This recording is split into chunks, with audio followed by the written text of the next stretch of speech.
अस्सलामुअलैकुम। आज की video page number 101 English grade 5 पर मबनी है। इस पेज पर जो सवालात दिए गए हैं वो आपके सामने इजी वे में पेश करते हैं। लैंग्वेज फोकस, ज़ुबान पर ज़्यादा तवज्जो मरकूज़ की गई है। वोकेबलरी बिल्डिंग, लफ्ज़ों को का ज़ख़ीरा ज़्यादा से ज़्यादा बढ़ाना। Read the given words with their meaning, दिए गए लफ्ज़ों को उनके मानी के साथ पढ़ें। सेक्रीफाइस, कुर्बानी देना। रश, तेज़ी से जाना। मेमोराइज, याद रखना। इंक्वायर, दरियाफ्त करना। Sacrifice, giving up something that is dear to you, किसी ऐसी चीज़ को छोड़ देना, तर्क कर देना जो आपको ज़्यादा पसंद हो, यानी कुर्बान कर देना। रश, हर्डली, तेज़ी से चलने को हम कहेंगे तेज़ी से दौड़ना, rush. Memorise, learn by heart, ज़ुबानी याद करना मेमोराइज होता है, ज़ुबानी याद करना। इंक्वायर, दरियाफ्त करना। आस्क अ क्वेश्चन, एक सवाल पूछना, इसको हम इंक्वायर कहेंगे।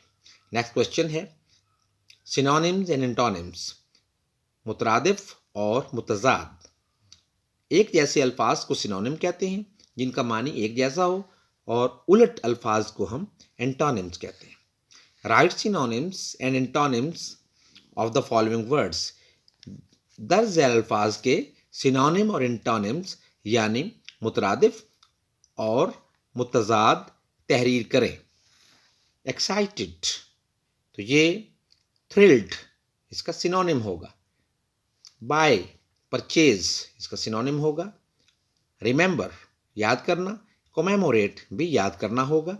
ग्रेट या सुपर, नीचे ये मैंने यहाँ पे इसके सिनोनिम्स तहरीर कर दिए हैं, और सामने यहाँ पे इसके सामने मैंने इनके एंटोनिम्स लिखे हैं। अब मैं एंटोनिम पढ़ूंगा। Excited, calm. Buy, sell. Remember, forget. Great, ordinary. तो ये इसके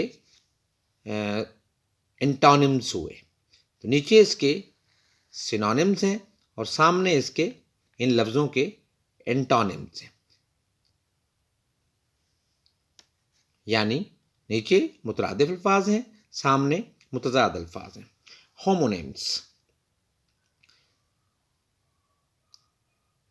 एक जैसे अल्फाज। Right the meaning of the given homonyms in your notebook, in homonyms के अल्फाज मानी अपनी कॉपी में लिखें। वॉच, घड़ी, वॉच को बतौर वर्ब भी इस्तेमाल कर सकते हैं, वॉच देखना। फ्लाई, मक्खी, और फ्लाई को बतौर वर्ब इस्तेमाल करेंगे, उड़ना। बैट, चमगादड़, एक उड़ने वाला परिंदा और मैमल भी है। और बैट, बल्ला, क्रिकेट खेलने में जो बल्ला इस्तेमाल होता है। फाइन, उम्दा, और फाइन का मतलब जुर्माना भी होगा। पार्क, खेलने की जगह, तफरीहगाह या पार्क। पार्क, गाड़ी खड़ी करने की जगह। तो यूं ये एक ही लफ्ज़ के जो दो दो तीन तीन मानी होते हैं उनको हम होमोनिम्स कहते हैं। होमोफोन्स का इस्तेमाल, अब होमोनिम्स का मतलब ये हुआ कि स्पेलिंग भी एक जैसे हों, जबकि होमोफोन में स्पेलिंग मुख्तलिफ होते हैं लेकिन उनकी प्रोनाउंसिएशन एक ही जैसी होती है। Fill in the blank with the correct homophones, खाली जगह को सही होमोफोन इस्तेमाल करते हुए मुकम्मल करें। Please get a piece of paper, तो ये पीस के स्पेलिंग होंगे PIECE, जबकि दूसरा पीस जो है वो अमन होता है, PEACE, पीस। तो यहाँ पर हमें पेपर का एक टुकड़ा चाहिए, लिहाजा हम ये वाला पीस इस्तेमाल करेंगे, PIECE। They can't dash for you, तो यहाँ पे ये वेट वज़न है और इस वेट का मतलब इंतज़ार करना है, सो हम वेट इंतज़ार वाला इस्तेमाल करेंगे। They can't wait for you. They are going to buy a goat, वो एक बकरा खरीदने जा रहे हैं। टू बाय, टू के साथ हम ये बाय के साथ टू प्रेपोजिशन इस्तेमाल करेंगे क्योंकि इस टू का मतलब होगा भी, तो हमें भी नहीं इस्तेमाल करना बल्कि ये टू TO2 इस्तेमाल करेंगे। My uncle has a good tale to tell, मेरे चचा के पास एक बेहतरीन कहानी है सुनाने के लिए। तो टेल मीन कहानी, जबकि TAIL टेल मीन दुम, तो यहाँ पे दुम मुनासिब नहीं होगा, टेल कहानी वाला मुनासिब होगा। Do you know this news, क्या आप इस खबर को जानते हैं? तो इस नो का मतलब नहीं और इस नो का मतलब जानना, लिहाजा यहाँ पर नो ज़्यादा बेहतर होगा। Do you know this news, क्या आप ये खबर जानते हैं? इन दिस वे हमने इन होमोफोन्स को इस्तेमाल किया।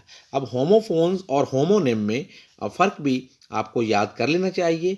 होमोनिम्स ऐसे अल्फाज जिनके स्पेलिंग भी एक हों लेकिन मानी मुख्तलिफ के तौर पर इस्तेमाल करें, जबकि होमोफोन्स में स्पेलिंग मुख्तलिफ होंगे लेकिन प्रोनाउंसिएशन एक होती है। इसलिए होमोफोन और होमोनिम्स में फ़र्क को याद रखना बहुत ज़रूरी है।